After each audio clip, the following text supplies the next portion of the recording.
Hello, we are Geeks Assembled, and we are still doing our horror fest of movies.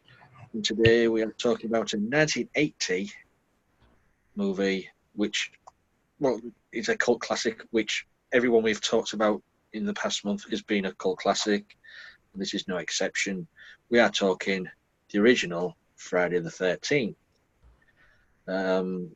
We are going to take a trip down to Crystal Lake Summer Camp. So it's going to be over to Susan and Alex for their opening thoughts on Friday the 13th. All right. Well, um, I'd never seen it before. So Alex and I watched it, and um, it's a bit slow in parts. It's like super slow, like fall asleep in on the sofa slow, and but there are really good, great screams, and there's a lot of uh, craziness with you know axe in the forehead um, and arrow through the throat, through the this thing, whatever this nodule is, Through Kevin Bacon's throat, yes. through the throat. Yes, yes, and it's got a really memorable cast, and so that was fun, and I enjoyed watching the shenanigans. There was plenty of little sex scenes throughout, sprinkled throughout, and so that was good. But when it was slow, it was so slow. Anyway, here's Alex. Uh, yeah, I mean, I had heard a lot about it, and I think I finally saw it, 4 years ago? I finally saw more than one. I know it's very popular on the internet to review this movie, this franchise.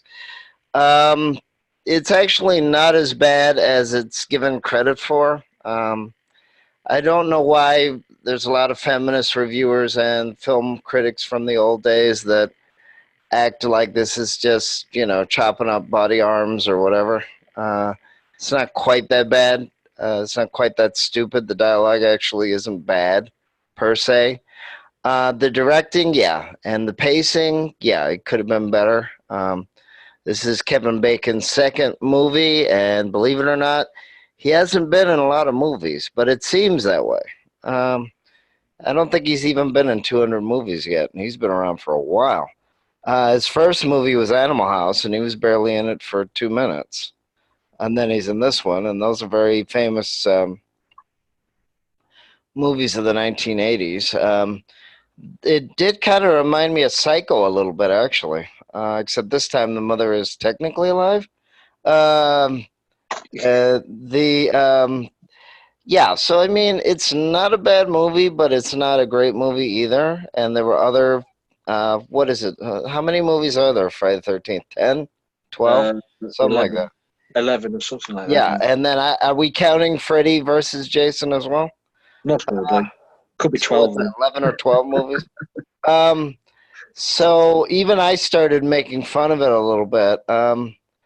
It's a very easy movie to make fun of. Now, that was the one where they had that and all that sound effects. Or sound noises. There's parts of it that are very good. There's parts of it that are cheesy. What's her name? Alice, I think, or whatever the woman. Yeah, Um, Alice, yeah. yeah, I mean, there's like 6 scenes in the movie where she should have just died from scaring herself. Um, and then the fight was good, but then it got really corny and really cheesy and bad special effects.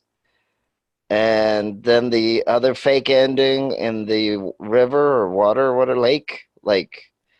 So yeah, some of it is good, some of it is not. It's the 1980s. It's a horror movie. Psycho was a little better, much better than this actually. Sleepaway Camp was better, and that had another 7 movies.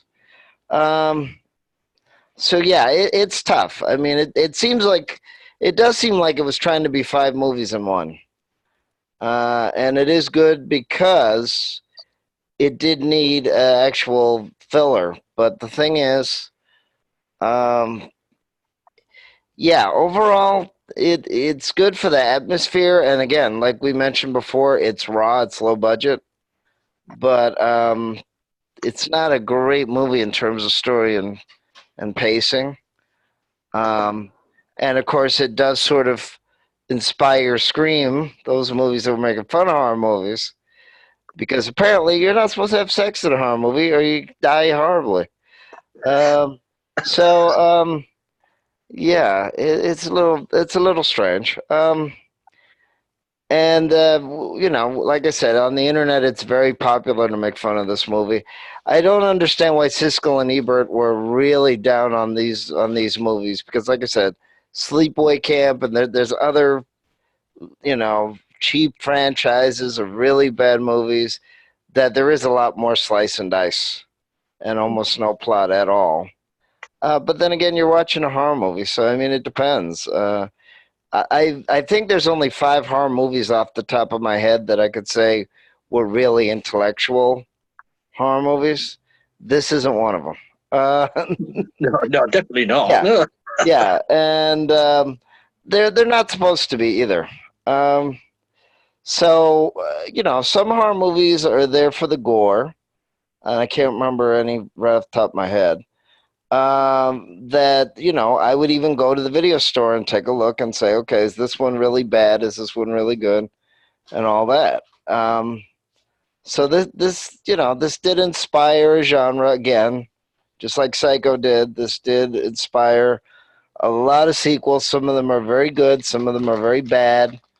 I think it was what was it?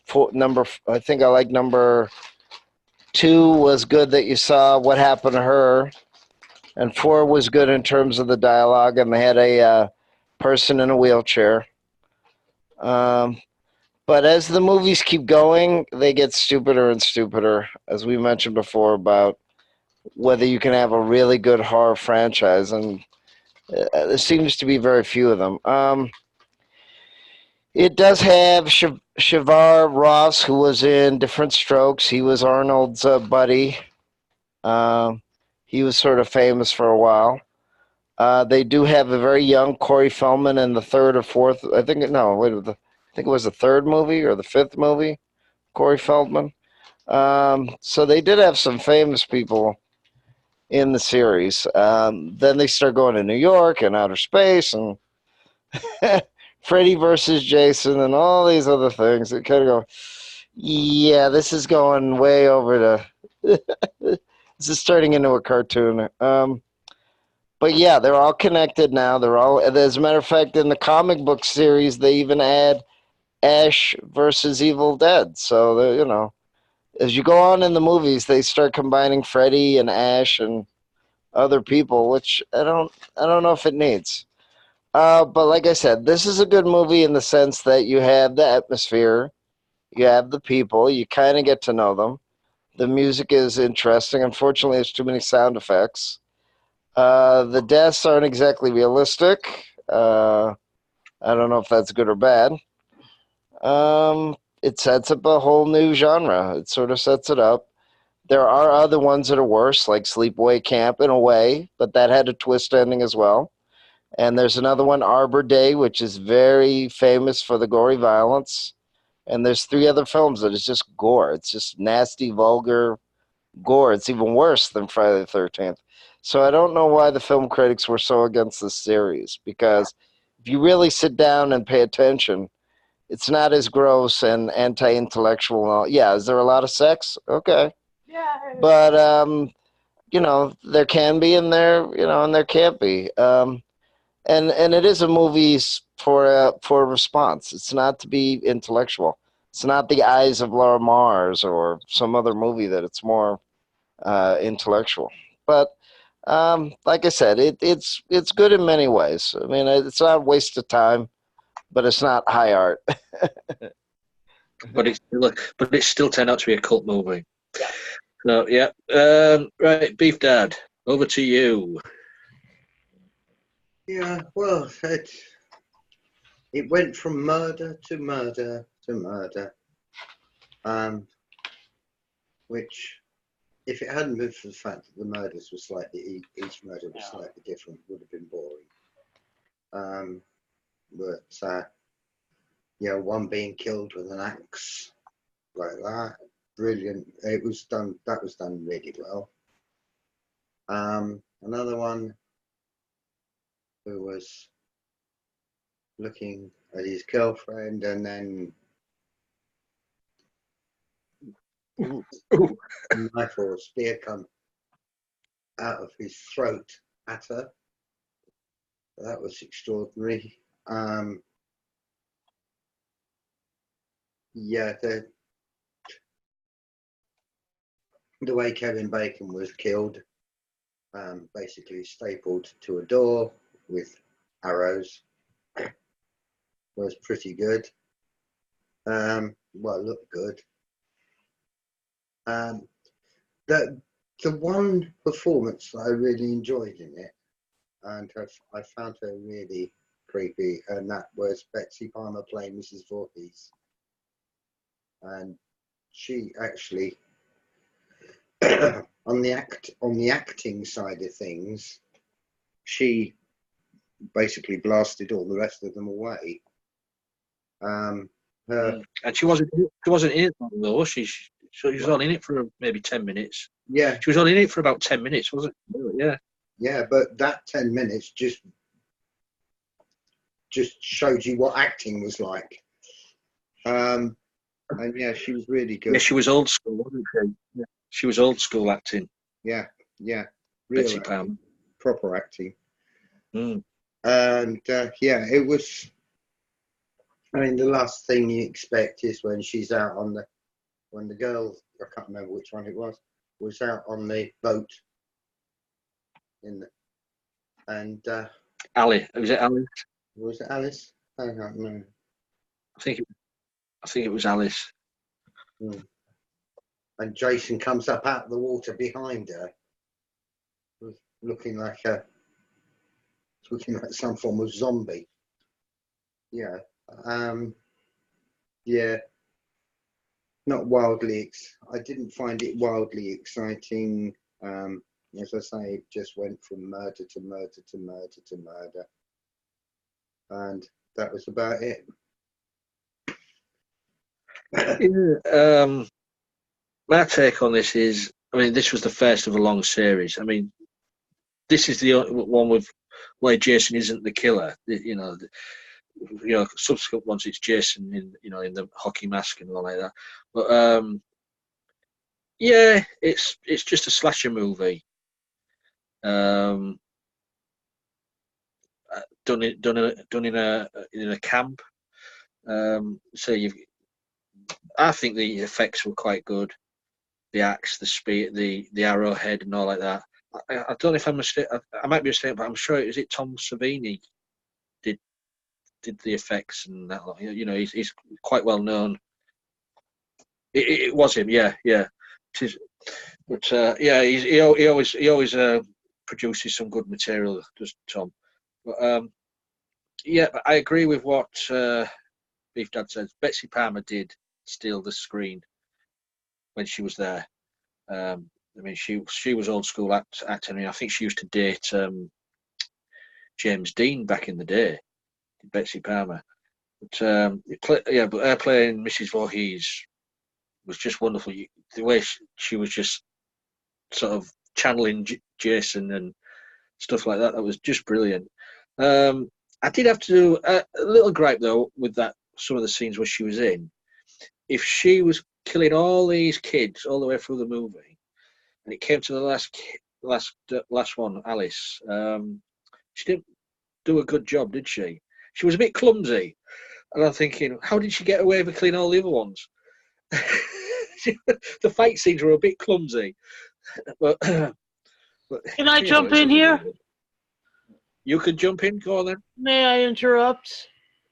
Go on.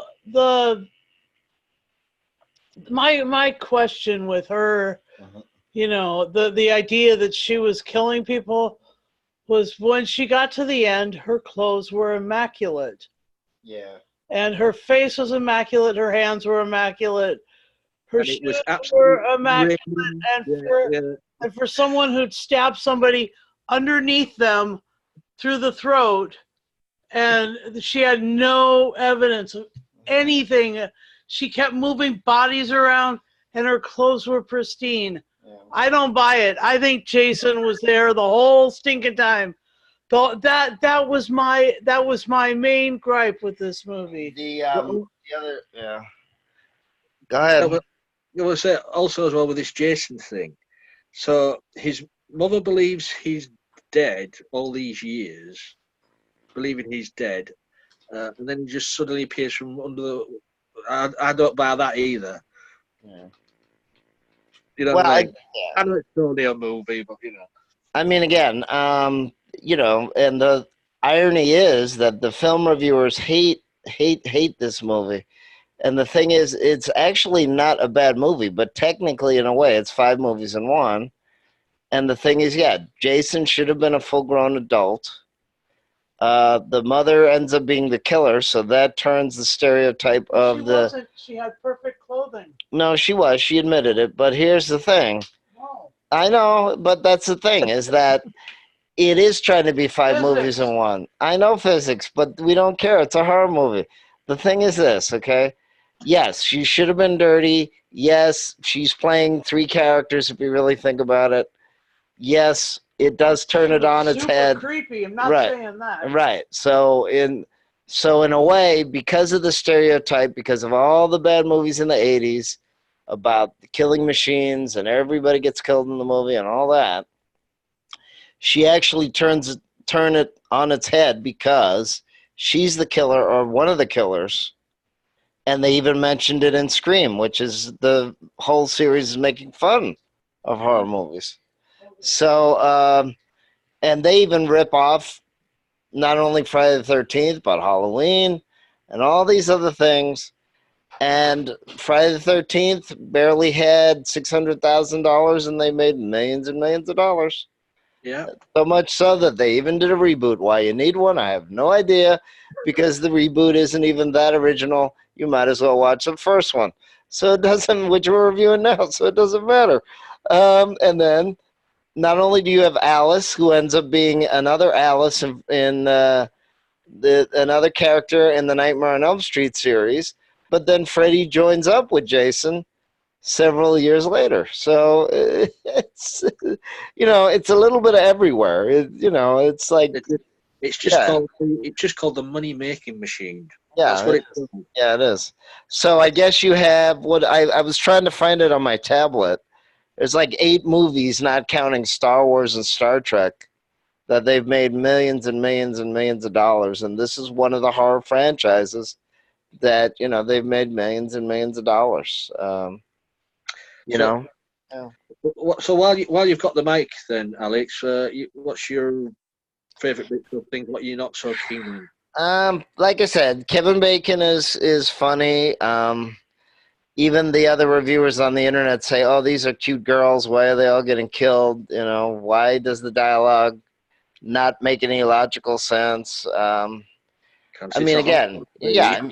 I mean, again, it's not Rosemary's Baby. It's not The Eyes of Laura Mars, where it really pulls you into a whole world and a whole universe of how things are supposed to work. This isn't The Omen. This is Friday the 13th. So basically, most of the movies they're in a house or they're in a setting, and people start disappearing or dying or whatever.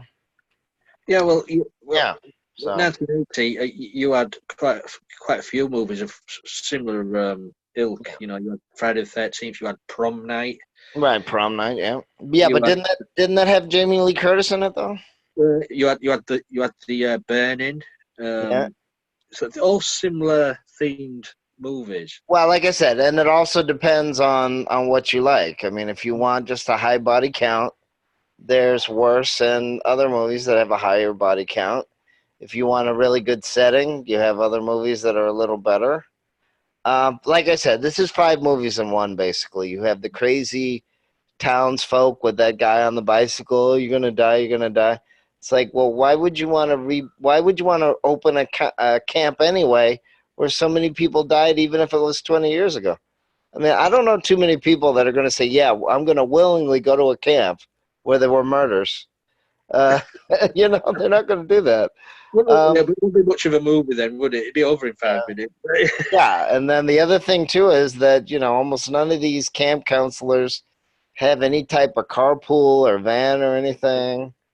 So yeah, and then of course you have the surprise ending, not ending with Jason as a deformed little boy or whatever. But Okay, that brings up another question. Go on. Here's Mrs. Voorhees with the Jeep, and how could she be driving up when at the same time she was supposed to have been killing Marcy? I mean, it's physics. So it just doesn't ring true, my lord. Is it? Are you going to get a Mrs. Voorhees is innocent T-shirt? So anyway, Susan, while you got the mic, then you got any favourite moments? Or? Well, like I was saying, she's creepy as hell. She totally is. Brilliant acting, yeah. And the rest of the cast was teeny boppers, and that was I guess cool. But I really wondered about her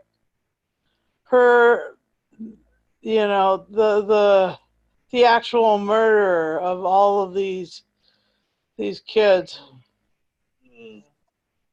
So I mean, and there were the kind of murders that were being done were incredibly bloody, like a whole bunch of knives sticking somebody to a door, another person stabbed really massively, tied up with ropes, and then drugged around. I mean, yeah. All right, let me see. The pickaxe or the axe through the forehead, like this picture, that wasn't done in bed, but that was done standing up. But anyway, craziness. First time I've seen it though, so I don't have an active knowledge of what went on. I'm surprised it's the first time you've seen it, to be honest. But there you go.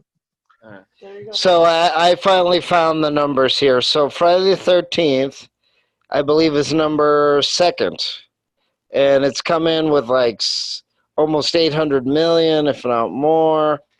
Then you have Nightmare on Elm Street, Child's Play, Halloween, Hannibal Lecter, Psycho, Saw, Scream, Texas Chainsaw Massacre. Those are basically the American horror movie,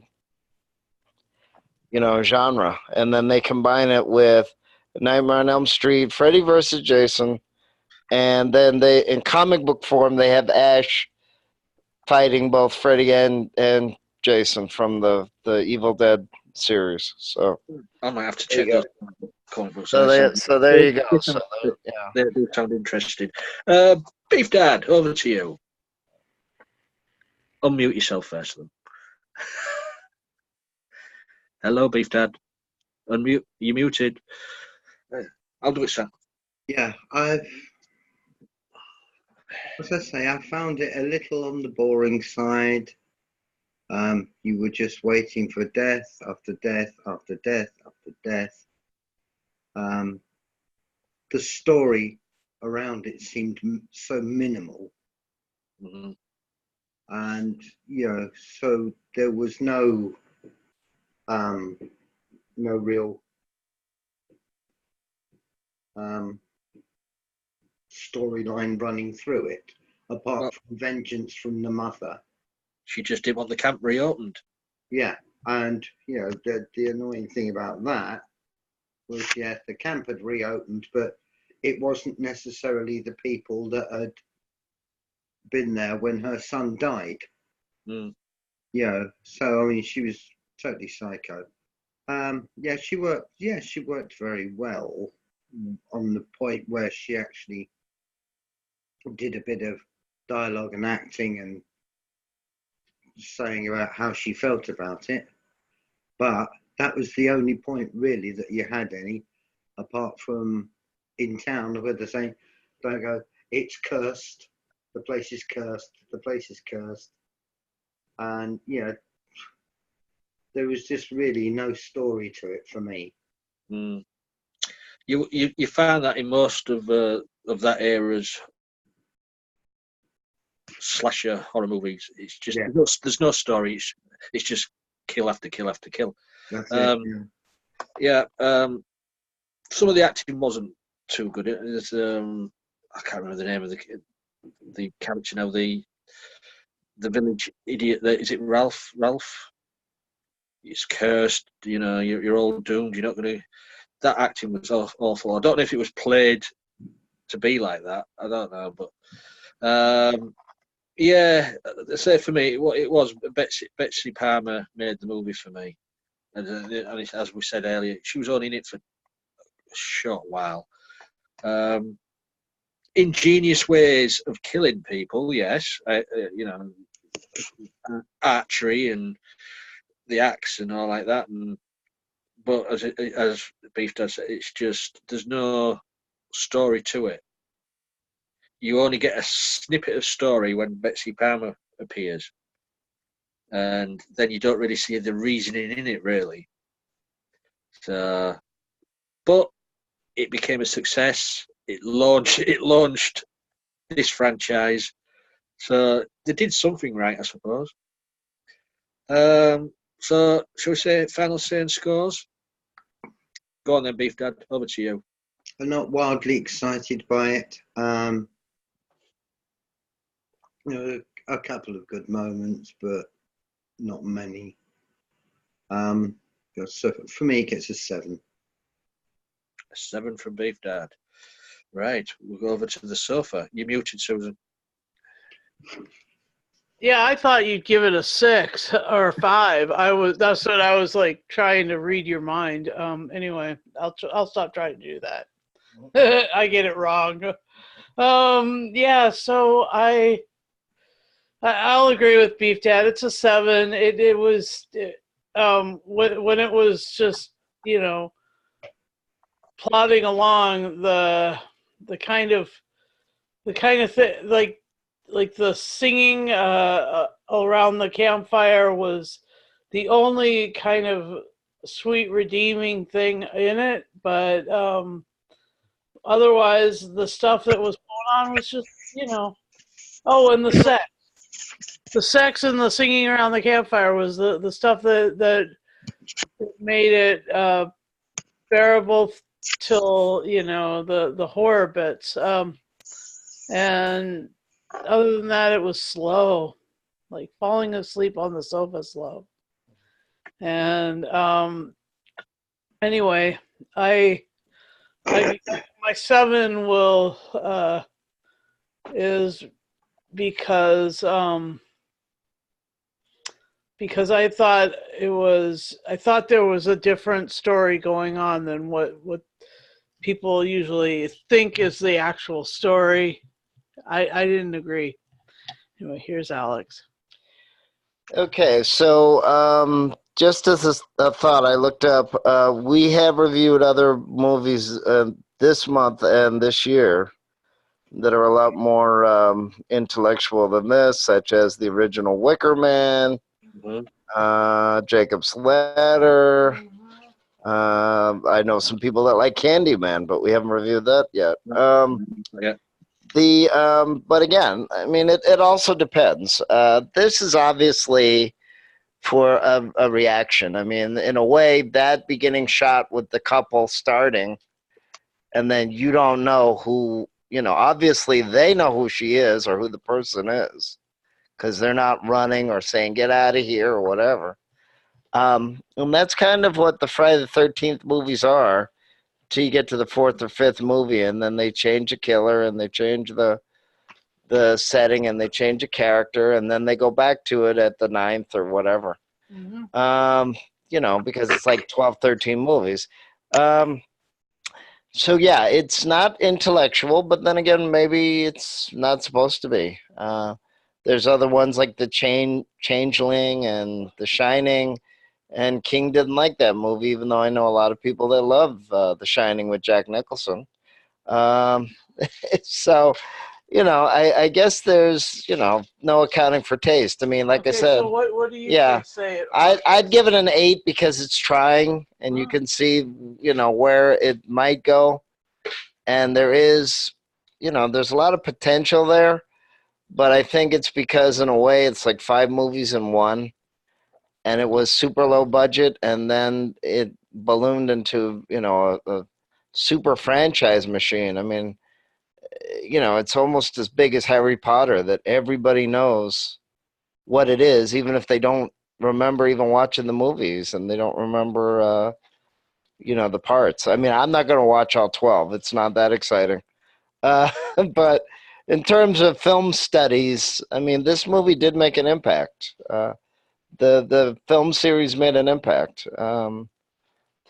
Just like the other ones that I mentioned, Nightmare on Elm Street and Halloween with Michael Myers and Hannibal Lecter and all that. I mean, they've made an impact. People like horror, but they Yeah. don't necessarily need to be Yeah. intellectual horror. Right. Yeah. But the thing is, like, so you really kind of like this movie, I don't like it in terms of I'm gonna buy it or but you watch it, scored it the but same as Phantasm. well, yeah. All right. I mean, again, a Phantasm is a better movie, and that's the other thing. I mean, what do most people consider a good movie? And it's also what you're in the mood for. All right. But, Are you in for a movie that is, visceral, which just kind of is, or is it an intellectual movie, or is it a movie that's artistic and gory, or what? It's kind of, so I was just wondering. Yeah. Yeah. So Okay. Cool. Yeah. Some people love it. Some people don't. You can't. Every movie, what's ever been made, is not everybody's cup of tea. Also, So this can divide people, as we have seen today. I'm going to give it a 7.5 to me. Yeah, it's slow in places. It does what it says on the tin. It delivers with the gore and the killing. And as Alex said, it's set up a huge franchise, so it's successful in that way. So yeah, 7.5 from me. You guys out there, if you agree with our scores, just let us know below. I'd like to thank Beef Dad, Susan, and Alex for talking Friday the 13th, the original. Please, Is this our last horror film of the Halloween season? why? Why do you ask? I was just wondering. You never know what's around the corner, Susan. I don't know what's around the corner. That's why I'm asking. Neither do I. Oh, good. Okay, so no. well, what? There's only one more week in October, right? So There's only this weekend in October. Yeah. Clocks go back tonight in the UK. Yeah. Oh, they do. They do. Yes. You just thrown me now. I was on my thing then, and you just thrown me, Susan. What was I saying? You were saying that this was that you were thanking all of us for joining us and stuff like that. That was it. Thank you, Susan, for reminding me. Yeah, I'll interrupt, but I'll also bring you back, man. Yeah. Please, if you want, you guys out there, if you want to get involved with what we do, I mean, we talk movies, we talk TV, we talk audio drama, anything what we want, we pick, we just talk about it. We don't have to like the things, but we talk about them, and we give them a score. So until next time, we'll say we'll be seeing you, and don't go wandering in the woods on a dark night. Stay safe in the log cabin playing Strip Monopoly.